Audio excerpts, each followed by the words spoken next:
إلى الله إن الله بصير بالعباد حسبنا الله ونعم الوكيل نعم المولى ونعم النصير ولا حول ولا قوة إلا بالله العلي العظيم أعوذ بالله السميع العليم من الشيطان اللعين الرجيم بسم الله الرحمن الرحيم الحمد لله الذي جعلنا من المتمسكين بولاية علي بن أبي طالب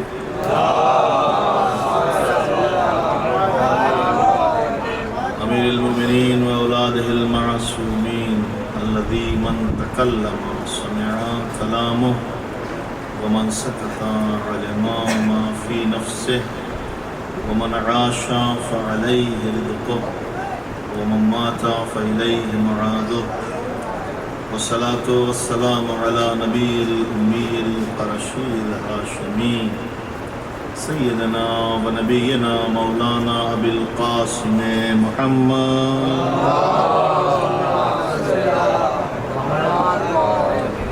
وآله أهل بيته الطيبين الطاهرين المعصومين المظلومين المنتخبين المنتجبين الذين أذهب الله عنهم الرجس وطهرهم تطهيرا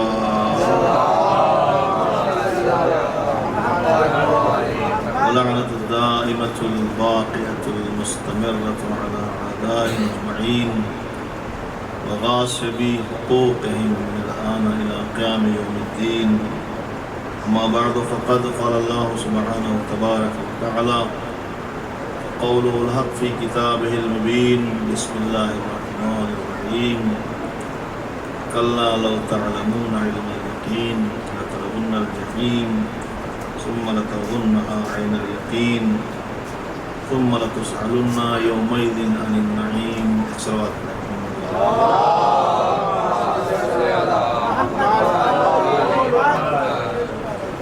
گفتگو ہے علی کعبہ یقین اور جب انسان کو کسی مسئلے میں یقین ہو جاتا ہے تو اس کی زندگی میں اطمینان آ جاتا ہے.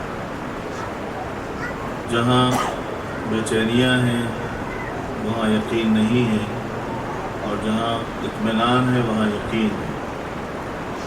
خدا پر یقین ہے تو انسان خدا کی طرف سے مطمئن ہے کہ وہ جو فیصلے کرتا ہے وہ اچھے ہوتے ہیں ہمارے لیے. نبی پر یقین ہے تو نبی کی طرف سے مطمئن ہے کہ جو کہہ رہے ہیں وہ ہماری بہبودگی کے لیے ہے. جو بیان کر رہے ہیں جو بتا رہے ہیں وہ ہمارے فائدے میں ہے اور ہمارے لیے اچھا ہے.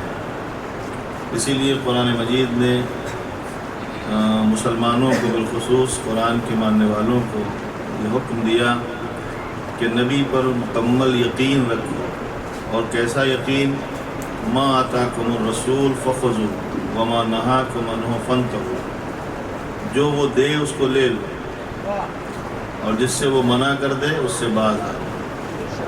اور قرآن مجید کی یہ وہ آیت ہے کہ جو اتحاد بین المسلمین کے لیے سب سے بہتر آیت ہے. جو ڈنکے بجاتے ہیں جو ڈھول بجاتے ہیں اتحاد بین المسلمین کی ان کو یہ آیت سمجھائی جائے. وہ جو آیت پڑھتے ہیں وہ آیت پڑھتے ہیں وَاعْتَصِمُوا بِحَبْلِ اللَّهِ جَمِيعًا وَلَا تَفَرَّقُوا.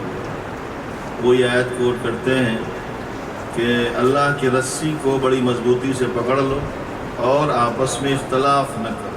یہ بھی قرآن کی آیت ہے.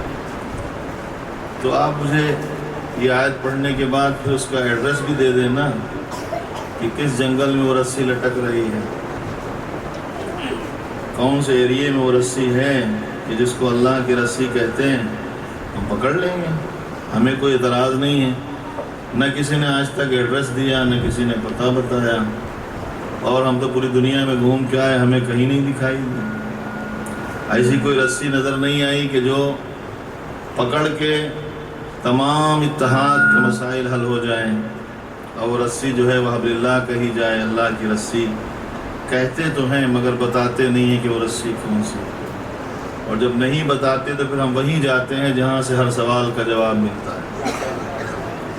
قرآن کی آیتوں کا سوال, آیتوں کے جواب جہاں سے ملتے ہیں وہیں جاتے ہیں، پھر ان سے پوچھتے ہیں۔ بالکل صحیح ہے کہ اللہ کی رسی کو پکڑ لو اور کوئی تفرقہ نہ کرو، اختلاف نہ کرو، مگر یہ طے کریں کہ حبل اللہ کسے کہتے ہیں۔ اب ہم نے کسی سے پوچھا کہ آپ بتائیں، کہ ہمیں نہیں پتہ، ہمیں نہیں پتہ، ہمیں نہیں پتہ۔ اچھا، کعبے کی دیوار کے پاس کوئی رسی ہونا چاہیے کیونکہ اللہ کا گھر وہاں ہے، یا کعبے سے کوئی لگی ہوئی رسی بندھی ہو جس کو پکڑ کے کھڑے ہو جائیں سارے مسلمان؟ کہیں ایسی تو کوئی رسی نہیں ہے، تو پھر کیا ہے یہ حبل اللہ؟ حبل اللہ کسے کہتے ہیں؟ پانچوں امام سے پوچھا، کیا آپ بتائیں؟ امام محمد باقر علیہ السلام آپ سے پوچھا،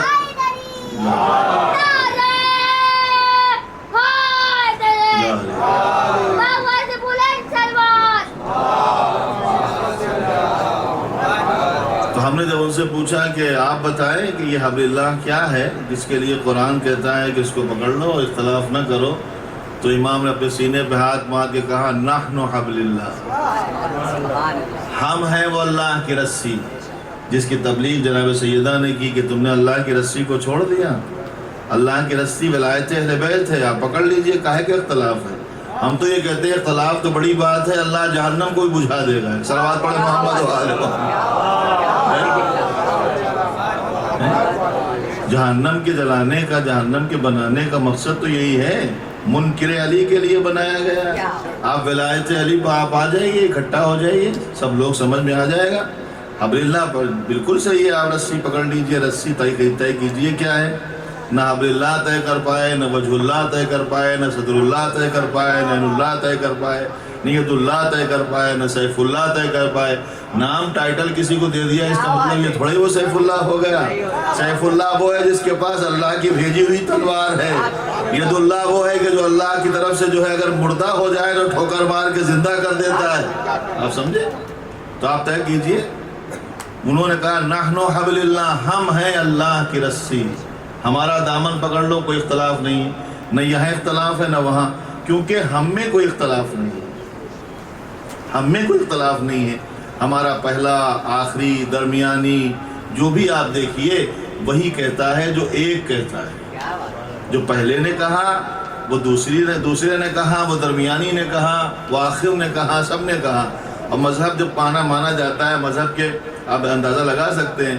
ایک آپ کو دوا خریدنا ہے، میں اپنے چھوٹے بھائیوں کے لیے بحث کرتا ہوں، ایک دوا خریدنا ہے تو آپ دیکھتے ہیں نا کس کمپنی کی ہے، اوریجنل ہے کہ ڈپلیکیٹ ہے۔ بھائی ایک دوا چھوٹی سی خرید رہے ہیں، وہ آپ کی جو ہے جسم کا علاج کرتی ہے نا۔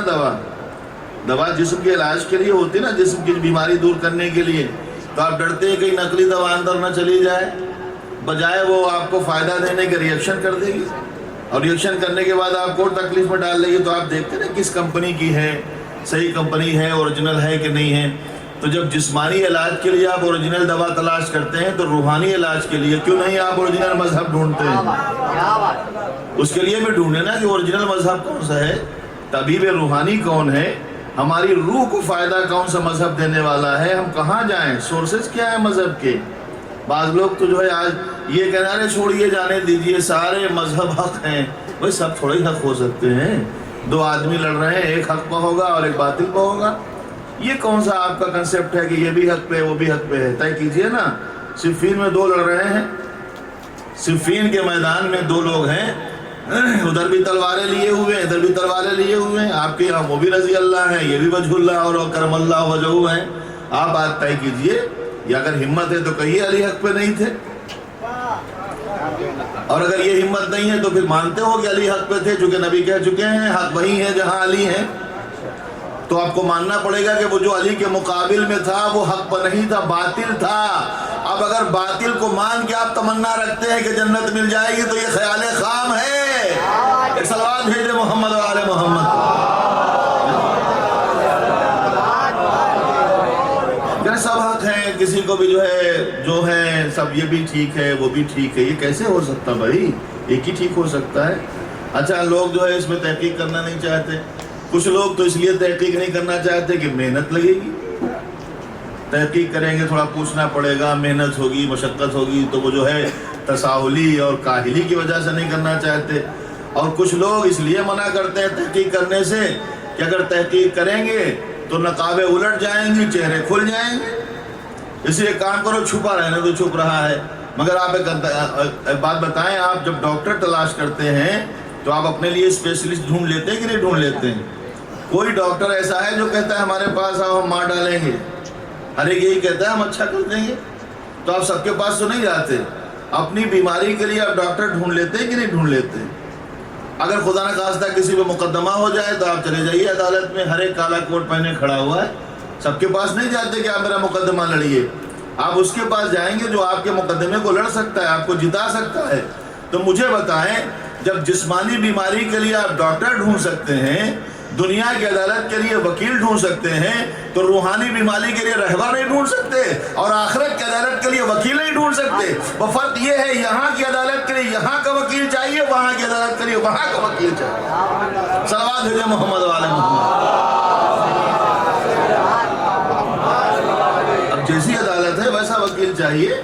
آپ کہتے ہیں ٹھیک ہے یہ حبل اللہ کے آپ پکڑ لیے اللہ کے، تو آپ اس کے سورسز دیکھیے نا، آپ نے مذہب لیا کہاں سے، کس سے پوچھا ہے، کس سے لیا ہے. جب کسی سے پوچھا گیا کہ آپ کے سورسز کیا ہیں، ادھر سے ادھر سے ادھر سے ادھر سے. لیکن سورسز کا بڑی اہمیت ہوتی ہے نہیں ہوتی.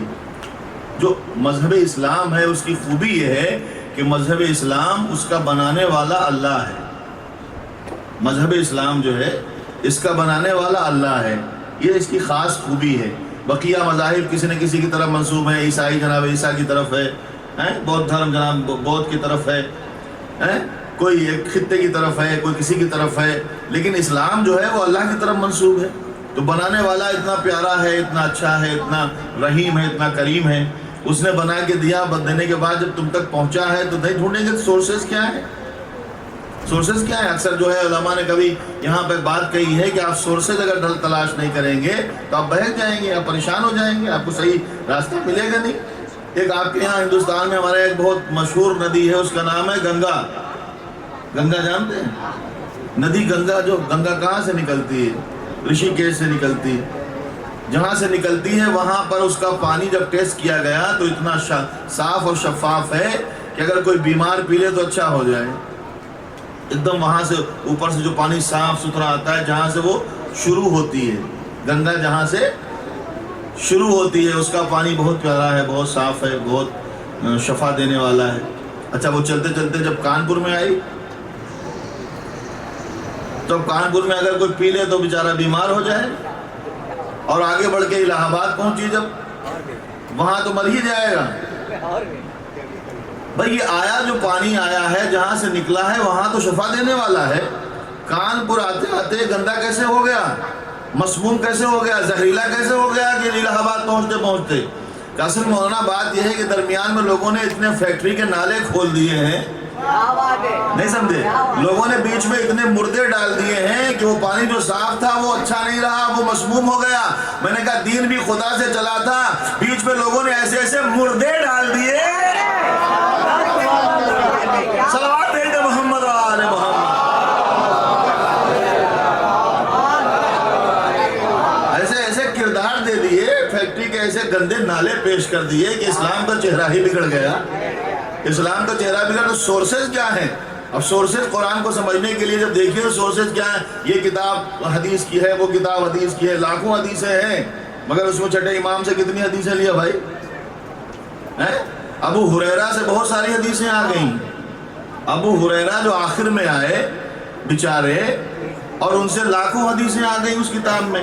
اور وہ کتاب جب لکھی گئی، وہ کتاب ایک صاحب کہہ رہے تھے، ہم نہیں معلوم، وہ کبھی کبھی کچھ لوگ شیعت کا لبادہ اوڑھ کے دوسروں کی باتیں کرتے ہیں. وہ کوئی اپنا بھی ہو تو ہمیں اپنا نہیں لگتا، وہ دکھنے میں ہے. وہ خود ہی کہہ رہے تھے ایک دن کہ بھائی فلاں صاحب نے اپنے زمانے میں حدیثوں کو جمع کرنے ہی نہیں دیا. اور یہ بات سچ بھی ہے. سینکڑوں سال گزر گئے، 190 سال کے بعد ایک کتاب لکھی گئی جس میں قرآن کو سمجھنے کے لیے رسول کی حدیثیں ہیں. 190 سال کا فصل بیچ میں آ گیا نہیں آ گیا؟ یہ گیپ 190 سال. جو بیچارے بوڑھے تھے وہ اور بوڑھے ہو گئے. اب بوڑھے ہو گئے، اس کے بعد وہ بھول بھی گئے. آخری حدیث بھول گئے، من کنت مولا فہذا علی مولا. یہ تو پیغمبر کا آخری پیغام بھول گئے جس سے اسلام مکمل ہوا. جب اتنی بڑی بات بھول گئے، اتنی ساری حدیثیں بھول گئے ہوں گے. 190 سال کے بعد جو کتاب لکھی گئی اس میں ابو ہریرہ سے ڈھیر ساری حدیثیں لے لی. کئی ابو ہریرہ کا دماغ کہاں سے آ گیا اتنا سارا؟ اتنی حدیثیں یاد آ گئیں، کمپیوٹر کی طرح دماغ چلتا تھا. اصل میں ہوا یہ ہے کہ ایک دن پیغمبر اسلام بیٹھے ہوئے تھے اپنے دروازے پہ، اصحاب صفہ پہ، سب چبوترے پہ جو تھے، انہوں نے دیکھا نبی کے پاس دودھ آیا، اور جو دودھ تھا وہ دودھ پیغمبر اسلام کو کسی نے ہدیے میں دیا، تو نبی نے اس میں سے ایک گھونٹ پیا، جھوٹا کر دیا اور رکھ کے چلے گئے اندر کچھ کام سے. اتنے میں یہ آئے، یہ بڑے بھوکے تھے، ان سے رہا نہیں گیا، انہوں نے اجازت بھی نہیں دی اور دودھ پی گئے. دودھ پی گئے تو اس دودھ کے پی جانے کا کمال یہ ہے کہ ان کا دماغ کمپیوٹر کی طرح چلنے لگا، علم کے دریا بہنے لگے. سمجھے کہ نہیں سمجھے؟ اجازت بھی نہیں دی، دودھ پی گئے، علم کا دریا بہنے لگا. ارے میں نے کہا میاں اگر کوئی چوری کا جھوٹا دودھ پی لے تو اس کا علم اتنا آ جائے، اور جس کو نبی نے ڈائریکٹ زبان چسائی ہو، اس کے بارے میں کیا خیال ہوگا؟ ان کا اتنا کمپیوٹر کی طرح دماغ چلتا ہے. ان سے حدیثیں لے لی، چھٹے امام سے کوئی حدیث نہیں، ان سے حدیث نہیں. اتنی ساری کتابیں جو ہے لکھی ہیں بعد میں. یہ ہے سورسز قرآن کو سمجھنے کے. ہم سے پوچھا کہ آپ کے سورسز کیا ہیں؟ ہم نے کہا ہم تو پہلے کہہ چکے ہیں وَخَلِيفَتُهُ بِلَا فَصْلٍ. ہم تو فصل مانتے ہی نہیں ہیں. ہم نے کیسے لیا مذہب؟ نبی نے کہا، علی نے سنا، علی نے کہا، حسن نے سنا، حسن نے کہا، حسین نے سنا، حسین نے کہا، چوتھے امام نے سنا، ان سے لیا. پانچویں امام نے، پانچویں امام سے چھٹے امام نے، چھٹے امام سے ساتویں امام نے، ساتویں امام سے آٹھویں امام نے، ان سے نویں امام نے، ان سے 10ویں امام نے، ان سے 11ویں امام نے، ان سے آخری امام نے، ان سے نواب اربعہ نے، نواب اربعہ سے کلینی نے. یہاں تک کوئی گیپ نہیں، سب بلا فصل. صلوات بھیجے محمد و آل محمد.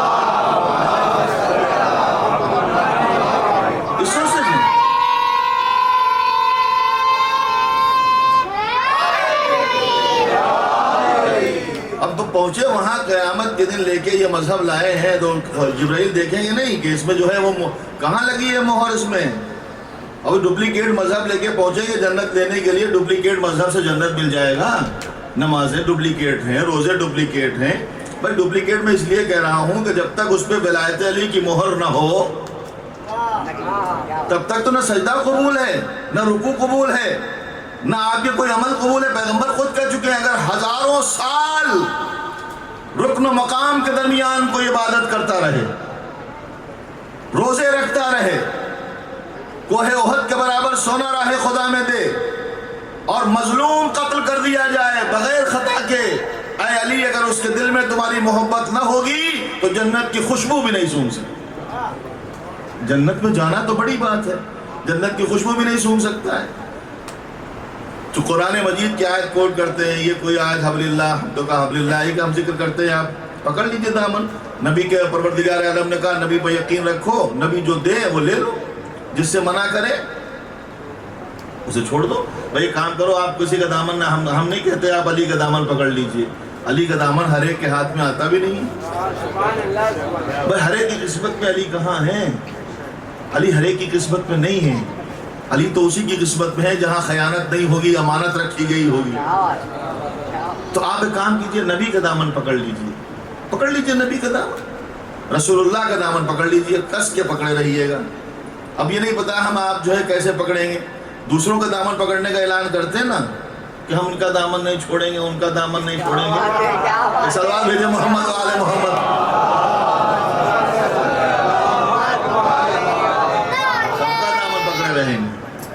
صرف علی کا، نبی کا دامن جو ہے نہیں پکڑیں گے. پکڑ لیجئے، کم سے کم نبی کا دامن تو ٹھیک سے پکڑ لیجئے.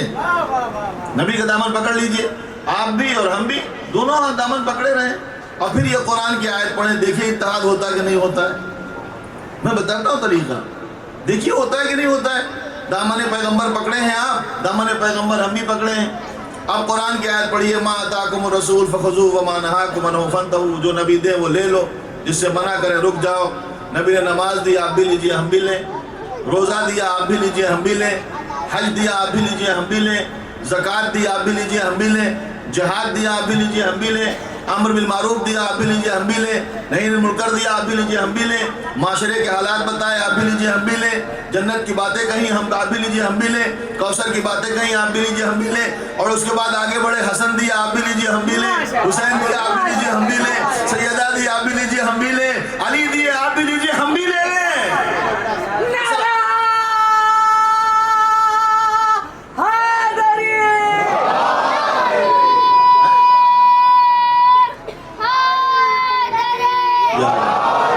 جو وہ دیتے چلے جائیں آپ لیتے چلے جائیے۔ اب پیغمبر اسلام نے جاتے جاتے آپ کو علی دیا اور آپ نے وہ نہیں لے پایا، وہ جو آپ کے لیے سب سے بہتر تھا، کیونکہ یقین نہیں ہے اور رسالت پورا کا پورا یقین پہ رسالت ٹھکی ہوئی ہے۔ اگر یقین نہیں ہوگا تو پھر ساری باتیں کیسے مانیں گے؟ آپ اندازہ لگا سکتے ہیں، جہاں یقین ہوتا ہے وہاں اطمینان ہوتا ہے۔ جب یقین ہو جائے کسی کو، آپ کو میں بتاؤں 2-3 باتیں آپ کی خدمت میں عرض کر دیتا ہوں۔ جب علی سے رابطہ پکا ہو جاتا ہے اور قریب ترین رابطہ ہو جاتا ہے تو پھر اعتبار اور یقین مکمل ہو جاتا ہے، اور جب یقین مکمل ہو جاتا ہے تو دل سے ڈر نکل جاتا ہے، اطمینان آ جاتا ہے۔ بعض لوگ تو ابھی بھی پریشان ہیں، کبھی کبھی سوال کرتے ہیں، 2-3 سوال ہیں جو میرے پاس ابھی ہیں، آپ اطمینان سے تیار ہو جائیے، پھر میں آپ کو سوال کا جواب دیتا ہوں، آپ بہت محظوظ ہوں گے۔ صلوات پڑھیں محمد والے محمد۔ پہلا سوال تو یہ ہے، بعض لوگ آج ہی پوچھتے ہیں کیا علی مشکل کشا ہو سکتے ہیں؟ علی مشکل کشا تو کون ہوگا بھائی؟ لے آؤ۔ ہم نے تو دیکھا تھا وہاں لندن میں تھے تب ایک واٹس ایپ پہ ایک میسیج آیا، ناد علی کو بدل دیا، علی کی جگہ کسی اور کا نام ڈال دیا۔ مگر نام ڈال دیا، کام تو لے لو بھائی۔ ناد علی تو خیبر میں پڑی گئی تھی نا، تو آپ اگر علی کی جگہ نام کسی کا اور ڈالیں گے تو خیبر تو کھڑوائیے۔ ایک سلوات بھیجے محمد والے محمد۔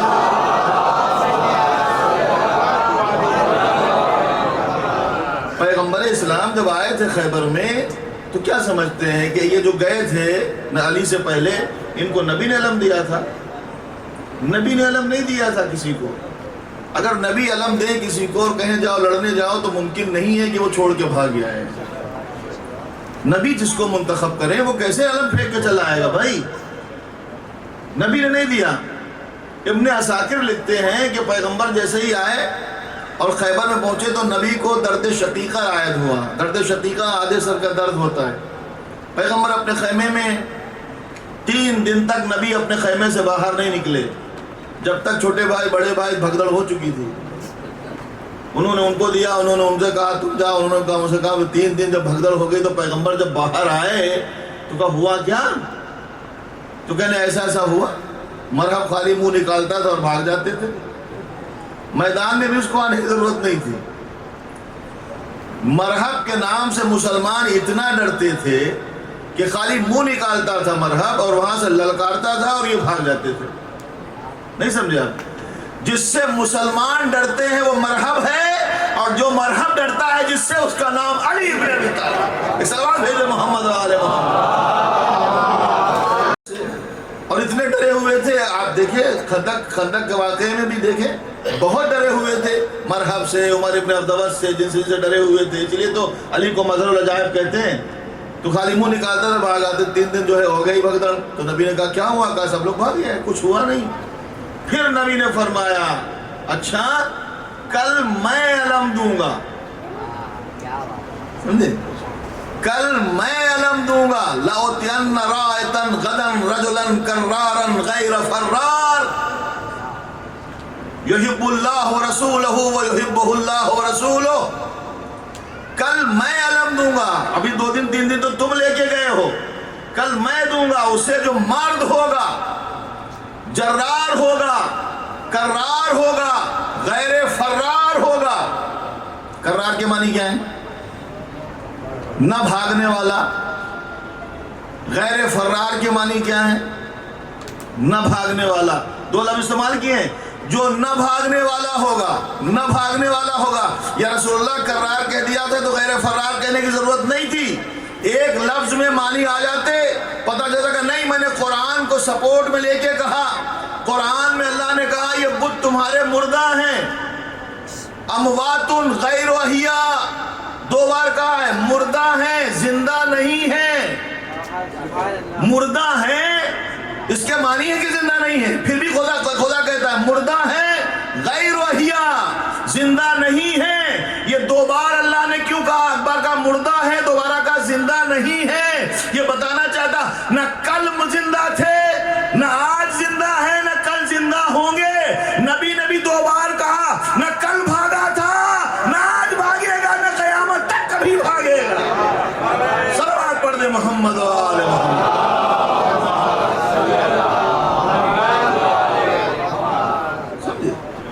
تو آپ دیکھیں پروردگار عالم کے نبی نے کہا جو خیبر کا مرحلہ ہو یا خندق کا مرحلہ ہو، کہیں مرحلہ ہو، تو یعنی مشکل کشا ہیں کہ نہیں ہیں، یہ سوال پیدا ہوتا ہے۔ لوگ کرتے ہیں یہاں سوال۔ اچھا پہلے تو جو ہے باہر سے آتی تھی یہ باتیں، اب تو اندر سے آنے لگی ہیں۔ کچھ باتیں اندر کی بھی ہیں جو ہم آپ کو بتائیں گے، وہ ادھر سے ہی آتی ہیں جو لوگ اس کو فالو کرتے ہیں اور وہ سوال کرتے ہیں، آپ کو کنفیوز کرتے ہیں۔ دنیا میں سب سے زیادہ مصیبت کنفیوژن ہے۔ ہاں یہ جو آپ کو کنفیوز کرتے ہیں کسی مسئلے میں، اب دیکھیے ایک ذاکر پڑھ رہا ہے، پوری مجلس پڑھ ڈالی اس نے، بیچ میں پڑھتے پڑھتے بڑی اچھی باتیں کرتے، کہا اچھا زری کو چومنے کا کیا فائدہ ہے؟ کنفیوز ہو گئے نا۔ آدمی سوچنے لگا بھائی بیوقوف آدمی، کہہ رہا ہم منع نہیں کرتے۔ اب جب منع نہیں کرتے تو پھر پوچھ کیوں دو بھائی؟ ایک سلوات بھیجو محمد و آل محمد۔ ایک مل کر سلوات پڑھے ذرا محمد و آل۔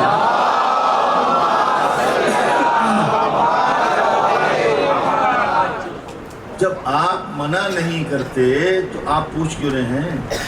بچوں کو کنفیوز کر رہے ہیں، بچوں کو پریشان کر رہے ہیں۔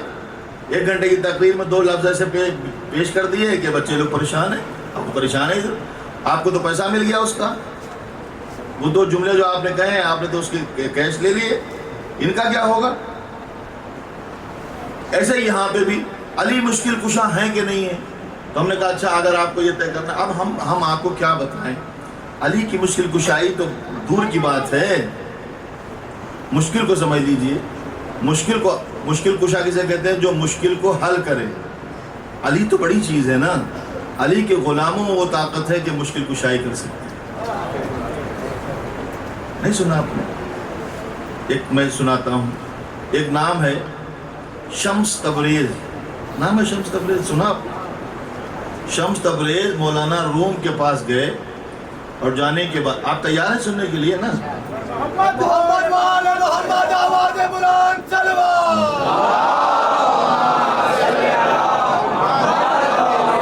جب تک میں کمفرٹیبل محسوس کروں گا تو آگے بڑھتا رہوں گا۔ وہ گئے مولانا روم سے بات کرتے کرتے نہ جانے کیا ہوا ان کو، انہوں نے مولانا روم کی ڈھیر ساری کتابیں جو رکھی تھیں ان کو اٹھا کے حوض میں ڈال دیا۔ جب حوض میں ڈال دیا، ہر کتاب کہ درو نبوت ذکر مرتضی، ہر کتاب کہ درو نبوت ذکر مرتضی، لعنت برا کتاب و صاحب کتاب کن۔ ہر وہ کتاب کہ جس میں ذکر مرتضی نہ ہو، اس کتاب پہ بھی لعنت اور اس پہ لکھنے والے پہ بھی لعنت۔ اٹھائی ساری کتابیں ڈال دی حوض میں، بڑی محنت کی کتابیں تھیں۔ اب انہوں رونا پیٹنا شروع کیا، ہماری کتابیں خراب ہو گئیں۔ یقین اعتبار جب علی سے رابطہ ہو جاتا ہے، علی سے کنیکشن ہو جاتا ہے تو پاور بھی بڑھ جاتی ہے۔ جب اسے رونا چلانا شروع کیا، ہماری کتابیں ہماری کتابیں ہماری کتابیں، جب زیادہ ہی روئے تو انہوں نے کہا اچھا تمہاری کتابیں کیا ہوا؟ کہا حوض میں ڈال دی، پانی میں سب خراب ہو گئی۔ کہا شروع کو ایسے پانی میں ہاتھ ڈالا، اب کتاب نکال کے دی، کہا جھاڑو، تو جھاڑا تو اس میں سے دھول نکلی۔ نہیں سمجھے؟ جھاڑا تو اس میں سے دھول نکلی۔ کہا جانتے نہیں ہو میں علی کا غلام ہوں، میں علی کا غلام ہوں، علی میرا آقا ہے، میں مشکل کشا کا ماننے والا ہوں۔ دوسرا امام علی رضا علیہ السلام کے زمانے میں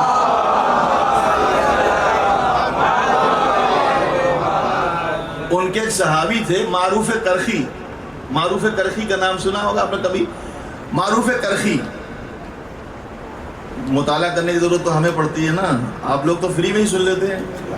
اب یہ اور بات ہے یاد رکھتے کہ نہیں یاد رکھتے؟ اب جو یہاں سے ممبر سے 1 گھنٹے میں آپ کو جو 10 1 2 کتابیں نہیں ہیں، سینکڑوں کتابوں کا جو ہے نچوڑ ہوتا ہے۔ معروف کرخی جو تھے 8ویں امام کے صحابی تھے، وہ مامون رشید نے کہا معروف کرخی سے کہ مجھے دریا کا سفر درکار ہے، دریا کا سفر ہے، ایک کام کریں مولا سے مجھے، اپنے مولا سے مجھے تعویذ لا دیں، حفاظت کا تعویذ، کہ میں دریا میں جاؤں تو میں محفوظ واپس آؤں۔ کیونکہ معروف کرخی اس کے یہاں بھی جاتے تھے، مولا کے صحابی تھے، تو انہوں نے کہا ٹھیک ہے، حاکم کا حکم تھا۔ دوسرے دن انہوں نے لا کے کاغذ اس کو دیا، کہا اس کو جیب میں رکھ لے، محفوظ رہے گا، دریا تجھے نہیں پریشان کرے گا۔ اسے جیب میں رکھ لیا۔ کشتی کا سفر تھا، جب بیچ دریا میں پہنچا تو موجوں نے گھیر لیا کہ آگے آج پکڑ لو۔ موجوں نے گھیرا، اب بھنور اٹھنے لگے، سفینہ ہلنے ڈلنے لگا، قریب تھا کہ سفینہ ڈوب جائے۔ اس نے اپنے یقین کے اعتبار سے کہا کہ میرے پاس تعویذ ہے، اور تعویذ کے ہوتے ہوئے بھی میں ڈوبنے والا ہوں، یہ ہو نہیں سکتا، کہیں ایسا تو نہیں کہ معروف نے گڑبڑی کی ہے، کچھ مشکوک ہوا۔ جیب سے وہ کاغذ نکالا، اب جو اس کو کھول کے دیکھا، اس کاغذ پر لکھا تھا کہ پروردگار تجھے معروف کرخی کا واسطہ اسے بچا لے، پروردگار تجھے معروف کرخی کا واسطہ اسے بچا لے۔ جب یہ اس نے دیکھا تو اس کو غصہ آیا، اس نے اس کاغذ کو چاک کیا، چھوٹے چھوٹے جتنے چھوٹے ٹکڑے کر سکتا تھا اتنے چھوٹے چھوٹے ٹکڑے غصے میں کیے اتنی دیر میں، اور اس کو ایک دم پانی میں پھینک دیا۔ جیسے ہی دریا میں پھینکا، وہ جو بھنور اٹھ رہے تھے رک گئے، نہیں سمجھے، موجیں جو گھیری ہوئی تھی چلی گئیں، اس کی کشتی بالکل سنبھل گئی، اور بڑی حفاظت سے دریا کے کنارے آیا۔ گھر پر پہنچنے کے بعد سب سے پہلے معروف کو بلایا، اور بلانے کے بعد کہا معروف میں نے تم سے کہا تھا کہ مولا سے کوئی تعویذ لانا، تم نے تو اپنا ہی نام لکھ کے دے دیا۔ معروف نے کہا میں نے سوچا کہ جب غلاموں کے نام سے کام چل جائے تو آقا کی ضرورت کیا ہے، صلوات بھیجے محمد و آل محمد۔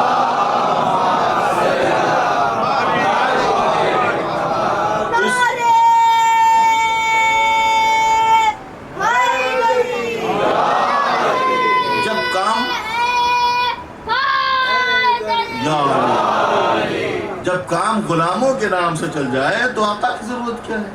اور مجھے یقین ہے میں جس دربار میں جاتا ہوں تو علی مشکل کشا ہے کہ نہیں ہے؟ یہ دنیا پریشان ہے، سوال ہے، تو آپ مجھے بتائیں مشکل کسے کہتے ہیں؟ مشکل کہتے ہیں ایک انسان مثال کے طور پر گاڑی چلانا جانتا ہے مگر گاڑی بنانا نہیں جانتا، تو گاڑی خراب ہو گئی تو کون مشکل حل کرے گا؟ جو بنانا جانتا ہے کہ نہیں؟ کوئی شخص جو ہے کسی بارے میں بلڈنگ میں رہنے کے لیے بلڈنگ بنانا نہیں جانتا، گھر بنانے کے لیے جو آئے گا وہ مشکل آپ کی حل کر دے گا، آپ کا گھر بن جائے گا۔ تو اب دونوں کا اس کا نتیجہ یہ ہوا کہ مشکل کہتے ہیں جہالت کو، اور مشکل کشائی کہتے ہیں علم کو۔ نہیں سمجھے؟ مشکل کہتے ہیں جہالت کو اور مشکل کشائی کہتے ہیں علم کو۔ اب آپ ہمیں بتائیں دنیا کا کون سا ایسا علم تھا جو علی کے پاس نہیں تھا؟ دنیا کا کون سا ایسا علم تھا جو علی کے پاس نہیں تھا؟ ستاروں میں ہو، کہکشانوں میں ہو، فرشتوں میں ہو، تمام حیوانوں میں ہو، زمین کا ہو، آسمان کا ہو، انسان کے پہلے کا ہو، انسان کے بعد کا ہو، کون سا ایسا علم تھا جو علی کے پاس نہیں تھا؟ اور چونکہ سارا علم علی کے پاس تھا، ہر طرح کا علم علی جانتے تھے، اس لیے علی مشکل کشا کہے جاتے۔ ایک صلوات بھیجے محمد و آل محمد۔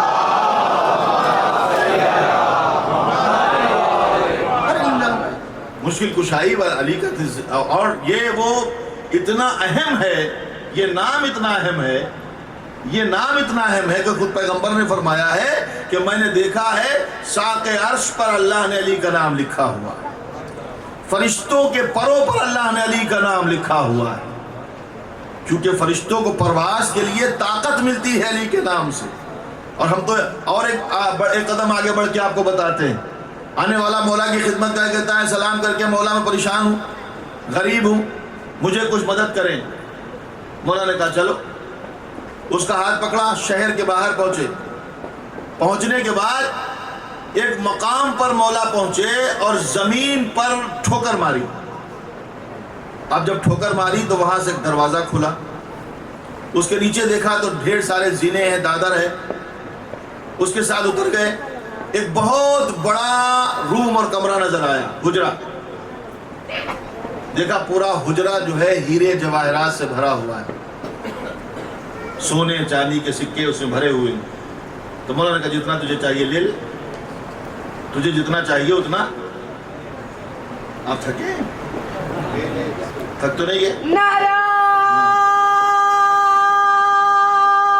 حیدری محمد آل محمد صلوات.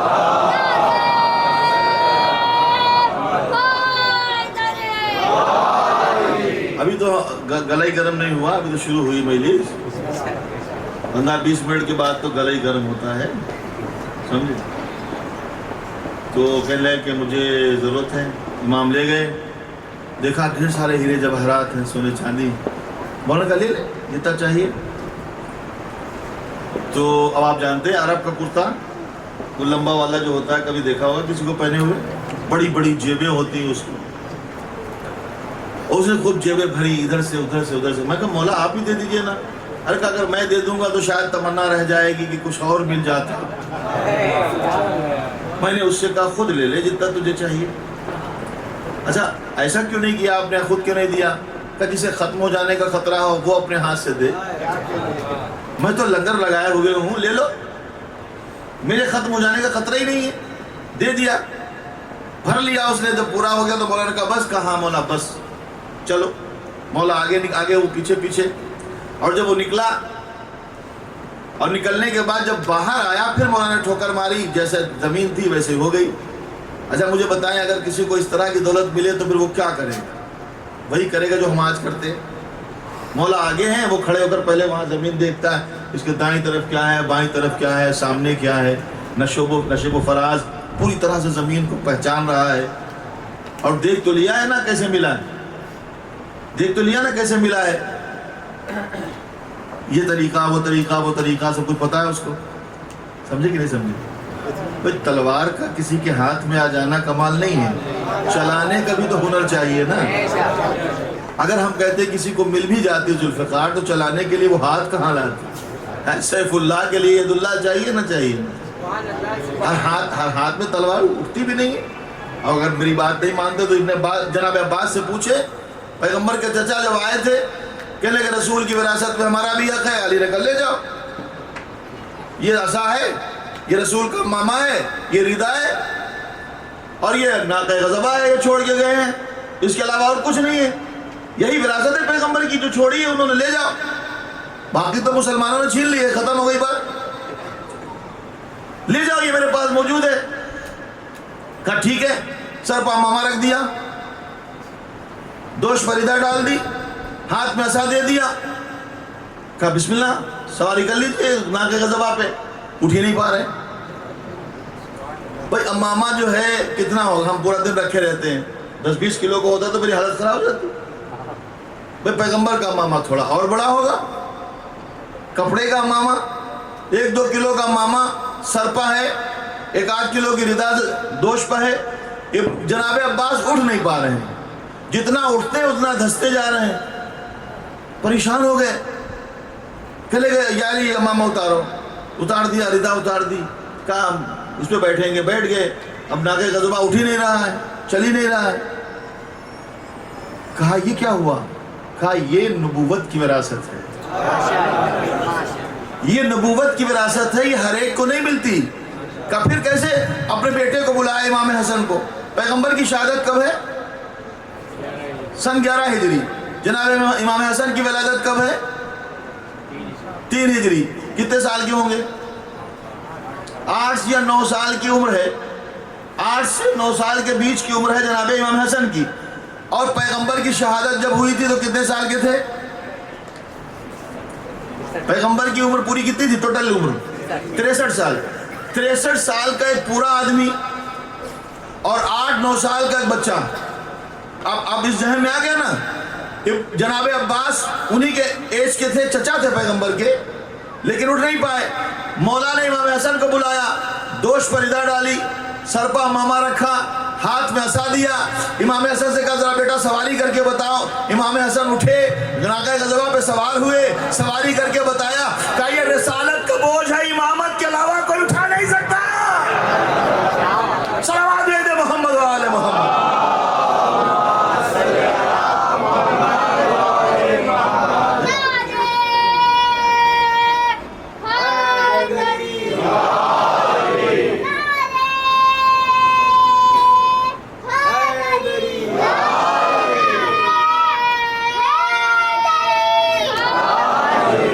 ایک صلوات پڑھ دے مل کر محمد و آل محمد۔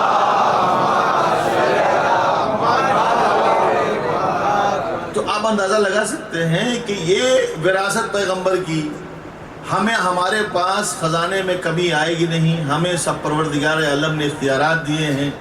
وہ جو دیکھ رہا ہے نشیب فراز، دایاں بایاں زمین کیسے برابر ہوئی ہے، اور اس کے بعد اس نے سوچا کہ اب جو چونکہ فری میں ملا ہے نا، تو ضرورت پڑے گی تو علی کے پاس جائیں گے تو پوچھیں گے تو ہم کیا بتائیں گے، لہٰذا مولا آگے آگے ہیں، کچھ دور چلے تو مولا تو سمجھ رہے ہیں کیا کر رہا ہے، کہ کیا ہوا، کہ کچھ نہیں، مولا پیچھے پیچھے چلا تو مولا یہ سمجھا کہ شاید علی نے نہیں سمجھا، مولا مسکرا دیے چلے گئے۔ اب یہ جب گھر پہ پہنچا تو آپ کو پتہ ہے جب کماؤ شوہر گھر پہ پہنچتا ہے تو کیا حالت ہوتی ہے، اور وہ بھی ایسا کماؤ شوہر لے کے آیا تھا نا۔ ارے آج دیکھیے آپ کو بتایا تو مسلمان جو جناب خدیجہ کی دولت پر پل کے مسلمان ہوئے ہیں، نبی کے فوراً بعد کی بات ہے، آپے میں نہیں تھے نا، اتنے فقیر تھے کہ اپنے پاس کچھ نہیں تھا۔ جناب خدیجہ اگر دولت نہ دیتی تو مسلمان بھی نہ ہوتے، لیکن کیا کیا، آپے سے باہر ہو گئے۔ اور جب وہ گھر پہ پہنچا، اس نے جانے کے بعد وہ دولت جو بغیر محنت کے ملی تھی، چند دنوں میں وہ اس کو ختم کر دیا، ادھر ادھر ادھر ادھر ادھر ادھر جو ہے 1 مہینہ زیادہ سے زیادہ چلا، اور اس کے بعد وہ دولت ختم ہو گئی۔ اب سوچا کہ اب کہاں سے آئے گی، اب کہاں سے آئے گی، پریشان ہوا۔ پھر سوچا کہ اگر علی کے پاس جائیں گے تو وہ پوچھیں گے، لہٰذا دماغ میں یہ خیال پیدا ہوا کہ علی کے پاس جانے کی ضرورت کیا ہے، ڈائریکٹ چلتے ہیں نا، ڈائریکٹ بھائی ڈائریکٹ جا رہے ہیں نا۔ وہ ڈائریکٹ جانے والے دن بھر جو ہے گاڑی کے ذریعے سے چلتے ہیں، پیدا ہوئے تو اماں ابا کی ضرورت پڑی، دیکھنے کے لیے آنکھیں چاہیے، سننے کے لیے کان چاہیے، اور اللہ تک ڈائریکٹ پہنچ جائیں گے۔ ایک صلوات بھیجے محمد و آل محمد۔ ارے کم وقتوں قبر تک پہنچ جاؤ ڈائریکٹ، تب جانے، جب تک 4 کاندھے نہ ملیں گے تو قبر تک نہیں پہنچ سکتے، جنت تک تو بہت بڑی بات ہے۔ ایک صلوات بھیجے محمد و آل محمد۔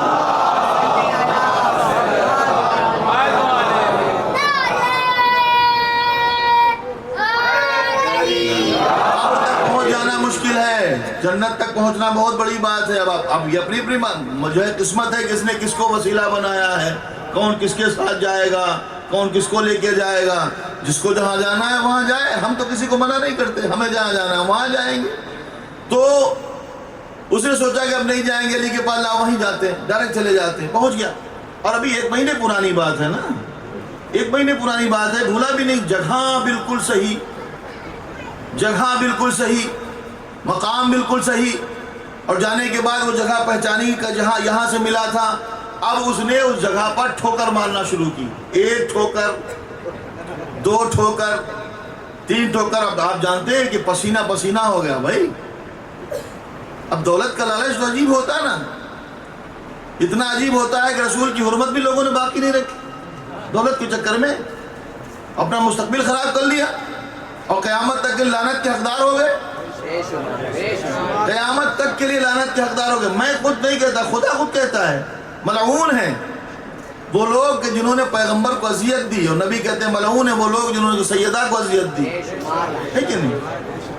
یہ جو آپ نمازوں میں سنتے ہیں نا، ظالین کا جو ہے پروننسیشن بدل کیوں گیا بھائی؟ ظالین تو ذات ہے، یہ ذات کی جگہ دال کیسے آ گئی؟ آپ کو پتہ ہے ذات کی جگہ دال کیسے آ گئی؟ مسلمان اس زمانے میں نماز پڑھتے، نبی نے کہا جس نے سیدہ کو ستایا اس نے مجھے ستایا، جس نے مجھے ستایا اس نے خدا کو ستایا، جس نے خدا کو ستایا اس کے لیے جہنم۔ اچھا، اور جہنم کا تصور آتا ہے تو آدمی ویسے ہی گھبرا جاتا ہے۔ جب گھبرا جاتا ہے تو پھر جو کہتا کچھ ہے نکلتا کچھ ہے۔ مسلمان نماز میں کھڑے ہوئے، جیسے ہی کہا اہدنا الصراط المستقیم صراط الذین انعمت علیہم غیر المغضوب علیہم صراط الذین انعمت علیہم غیر المغضوب، اس کا نہیں جس پہ تو غضبناک ہوا، فوراً یاد آیا فاطمہ غضبناک، رسول غضبناک، اللہ غضبناک، اور اس کے نتیجے میں جہنم۔ تو جہنم کا تصور آیا، پیر کانپے، ہاتھ کانپے، دل کانپا، زبان کانپی، اب ظالم کی جگہ دوسرا لفظ ذکر۔ ایک صلوات بھیجو محمد و آل محمد۔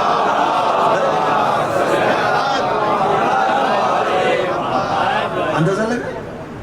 اور جیسے ہی وہ پہنچا اس نے ٹھوکر پہ ٹھوکر، ٹھوکر پہ ٹھوکر، ٹھوکر پہ ٹھوکر، ایک نہیں کئی ٹھوکریں کھائیں، اور اس کے بعد نہ دروازہ کھلا، نہ زمین پٹی، نہ دولت ملی، پلٹ کر پھر جو ہے پریشان ہو کے نکلا۔ اور نکلنے کے بعد سوچتا اب کیا کریں، گھر تو گیا نہیں، پھر سوچا کہ چلو علی رحیم و کریم ہے، کریم ابن کریم ہے۔ اور یہ لفظ میں نے نہیں کہا ہے، یہ لفظ عمر ابن عبدود کی بہن نے کہا تھا، نہیں سمجھے؟ عمر ابن عبدود کی بہن نے کہا تھا۔ جب اس کو مار دیا مولا نے، اس کا سونے کا قیمتی خود اور اس کی زرہ قیمتی زرہ، اس کی تلوار چھوڑ کر چلے آئے، تو مسلمانوں نے کہا بھی یا علی آپ نے مارا تھا، آپ کا حق تھا لے لیتے۔ کب بے وقوف ہو، علی مردے کا مال تھوڑے اٹھاتا۔ ایک سلوات بھیجو محمد و آل محمد۔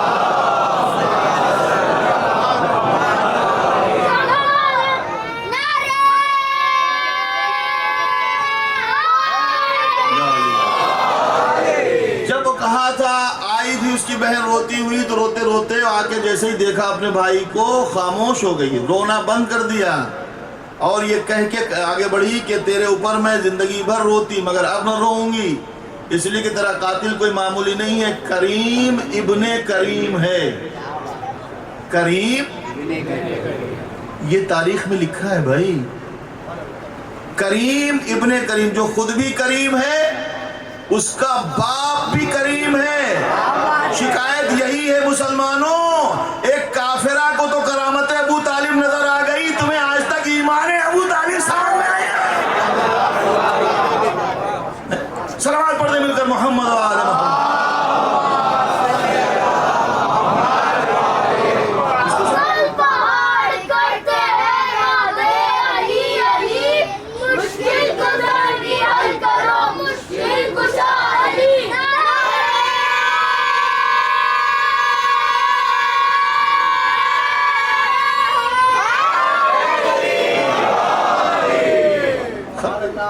تو کہا کریم ہے، کریم ابن کریم ہے، چلو چلتے ہیں۔ چلا گیا، دروازے علی کو دق الباب کیا، جیسے ہی یہ کھٹکھٹانے لگا، یہ تاریخ میں پڑھتے پڑھتے میں وہیں پہ رک گیا۔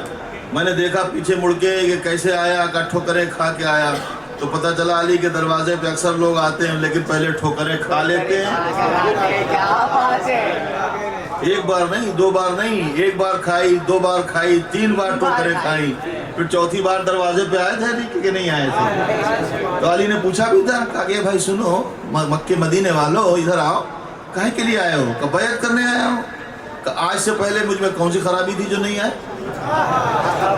آج سے پہلے میرے اندر کون سی کمی تھی جو نہیں آئے؟ اور آج کون سی ہمارے اندر خوبی پیدا ہو گئی جو آئے ہو؟ تو مدینے والے کہنے لگے کہ نہیں، آج سے پہلے بھی آپ علی تھے، آج بھی علی ہیں، غلطی ہماری ہے، ہم نہیں آئے۔ کہتے کیوں آئے ہو؟ کہ بیعت کرنے۔ کس کی؟ علی کی؟ کہ نہیں، رسول کے جانشین کی بیعت کرنے آئے ہیں، رسول کے جانشین کی۔ تو علی نے کہا کہ پھر بیعت یہاں نہیں ہوگی، وہیں ہوگی کہ جہاں رسول بیٹھتے تھے۔ پھر وہ سلسلہ الگ ہے، ہم آگے بڑھ جائیں گے، دوسری بات چلی جائے گی۔ تو دروازے پہ دق الباب کیا، دروازہ کھولا، بیٹھا، اب کچھ کہہ نہیں رہا ہے، مولا جو ہے گفتگو کر رہے ہیں۔ بڑی دیر ہو گئی، جب مولا فارغ ہوئے کسی اپنے ساتھیوں سے بات کر کے، تو کہنے لگا یا علی آپ کی خدمت میں شرمندگی سے آیا ہوں۔ کہ کیا ہوا؟ کیا ہوا؟ کہنے لگے کہ وہ جو دولت آپ نے دی تھی وہ ختم ہو گئی، وہ دولت جو دی تھی آپ نے وہ۔ تو مولا نے مسکرا کے چہرہ دیکھا، کہا اچھا کیا وہاں ہوا ہے؟ اب منع تو نہیں کر سکتا، اس لیے کہ پتہ ہے کہ علی سب جانتے ہیں۔ کہ کیا وہاں ہو آئے؟ کہاں یا علی ہو آئے؟ کہ ہوا کیا؟ کہ مولا ٹھوکر پر ٹھوکر لگائی، دروازہ کھلا، نہ دولت ملی، تو مولا نے کہا بے وقوف، اگر علی کو نہ لے گیا تھا تو کم سے کم میرا نام ہی لے لیتا۔ صلوات پڑھ دے محمد و آل محمد۔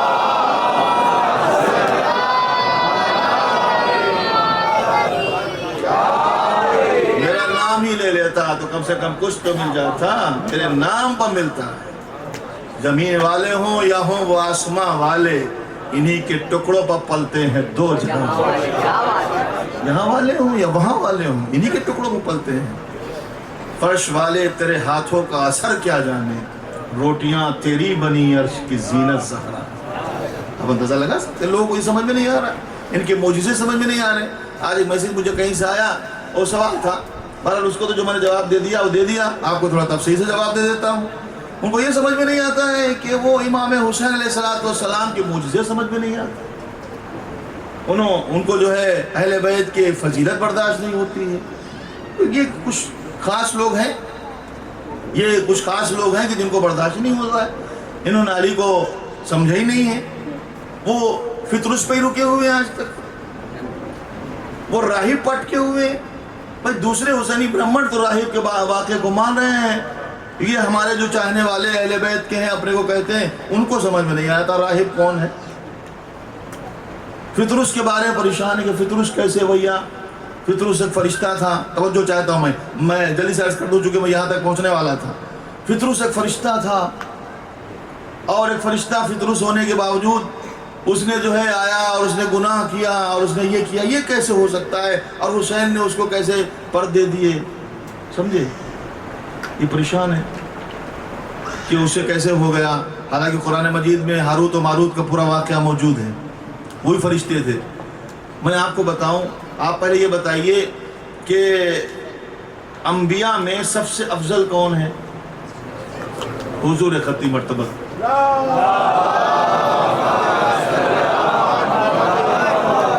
اور نبی نے جاتے جاتے کہا ہے کہ جس کا میں مولا ہوں، اس کے جس سے میں افضل ہوں، اس سے علی افضل ہے، سمجھے؟ افضل ہیں، افضل الانبیاء ہیں، افضل الاوصیاء ہیں۔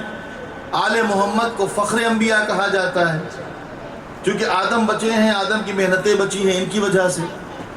نبیوں میں ایک نبی ہے، بہت توجہ چاہتا ہوں میں، اور یہ ساری کتابوں میں میں نے جو ہے اور کتابوں کے علاوہ خاص طور سے جو ہے ہماری جو تاریخ اسلام ہے اس میں بھی لکھا ہوا ہے، بہت ساری کتابیں دوسروں کی ہیں اس میں بھی لکھا ہوا ہے۔ نبیوں میں ایک نبی تھے جن کا نام تھا حضرت ادریس، بہت توجہ چاہتا ہوں، کبھی کبھی کوئی آپ سے پوچھے تو اس کو ضرور بتائیے۔ حضرت ادریس حضرت نوح سے 1000 سال پہلے تھے، جناب آدم کی 5ویں پشت میں تھے، جناب شیش کے بعد جناب ادریس کا سلسلہ ہے۔ حضرت ادریس وہ نبی ہیں کہ جنہوں نے کپڑا سلنا سکھایا۔ پہلے ان سے پہلے لوگ جانوروں کی کھال پہنا کرتے تھے، جانوروں کی کھال پہنتے تھے، وہ کپڑا سلتے تھے۔ خداوند کریم کے نزدیک ان کا وہ مرتبہ تھا کہ اللہ نے یہ فرمایا کہ اس وقت روئے زمین پر جن کہتے تھے، یہ جو قلم سے لکھا جاتا ہے، لکھنا پڑھنا، یہ انہوں نے ہی سکھایا تھا۔ ان کا اصل نام مخنوخ تھا، لیکن ان کو ادریس کہتے تھے۔ ادریس درس دینے والا، وہ درس دیا کرتے تھے، قلم سے لکھنا سکھاتے تھے، لوگوں کو پڑھنا سکھاتے تھے، لکھنا پڑھنا سکھایا انہوں نے، حضرت ادریس علیہ السلام نے، اور ان کو ادریس کہنے لگے چونکہ ان کا نام دوسرا تھا۔ پوری جو ہے ہسٹری پڑھیں گے تو لمبی بات ہو جائے گی۔ یہ وہ شخصیت ہے کہ جنہوں نے جب بہت ان لوگوں کو تبلیغ کی، وہ ان کے زمانے میں 2 طرح کے لوگ تھے، حابیل کی اولاد بھی تھی اور ایک قابیل کی اولاد بھی تھی۔ تو جناب حابیل کا بدلہ قابیل والوں سے انہوں نے لیا تھا۔ یہی وہ شخص ہیں کہ جنہوں نے سب سے پہلے اسلحہ بنایا، جو تلواریں تھیں، جنگ کے لیے جو چیزیں استعمال ہوتی ہیں، وہ حضرت ادریس علیہ السلام کے زمانے سے شروع ہوئی، اور وہ اسلحے کے ذریعے سے انہوں نے بحکم خدا اولاد قابیل سے جنگ کی۔ یہ وہ تھے، عبادت میں بہت یکتا تھے، دعائیں ان کی قبول ہوتی تھیں، لوگ ان کے پاس دعاؤں کے لیے آیا کرتے تھے، متقی پرہیزگار تھے۔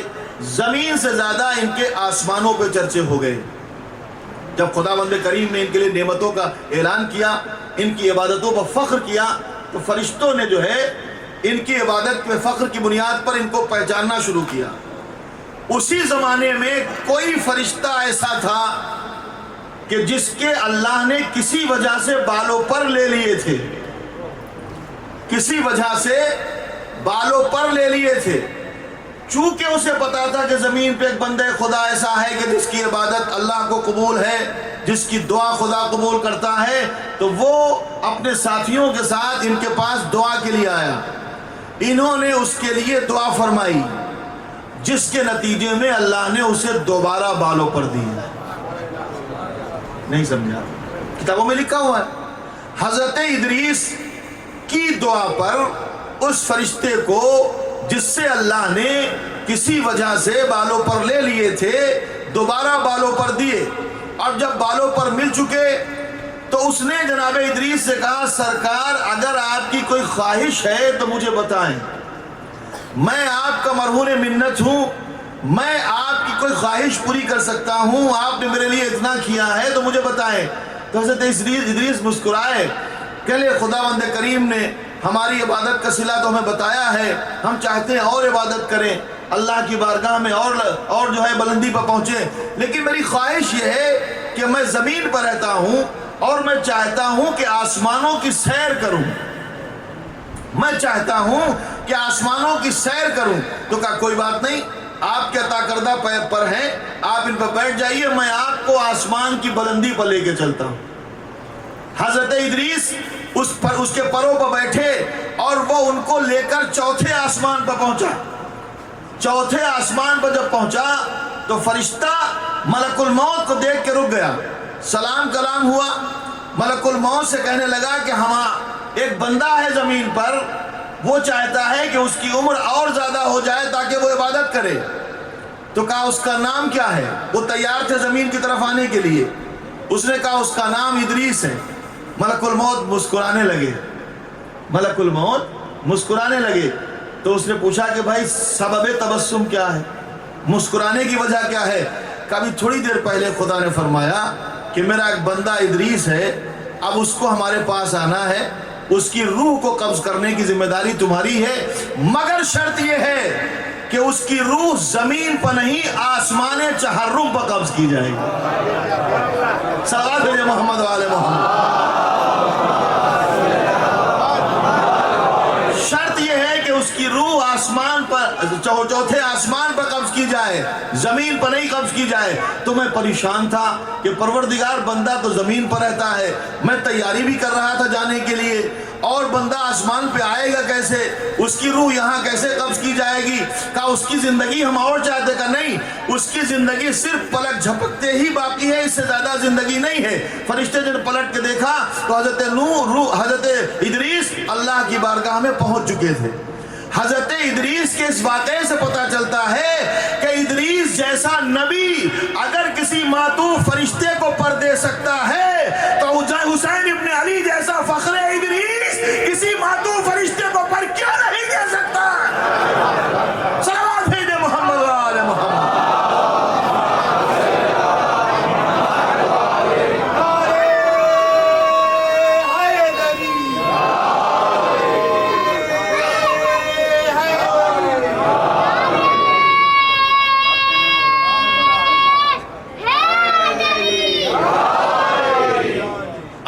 لگائیں، دیکھیے ہوتا یہ ہے کہ کچھ چیزیں آپ اختیارات کی بنیاد پر جانیں۔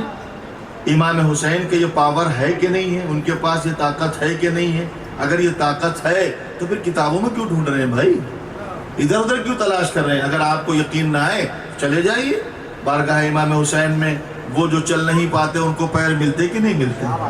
وہ جو بول نہیں پاتے ان کو زبان ملتی کہ نہیں؟ وہ جو ہاتھ نہیں اٹھا پاتے ان کو ہاتھ ملتے کہ نہیں ملتے ہیں؟ کیوں؟ اس لیے کہ حسین نے اپنے اکاؤنٹ میں سب کچھ جمع کر رکھا ہے۔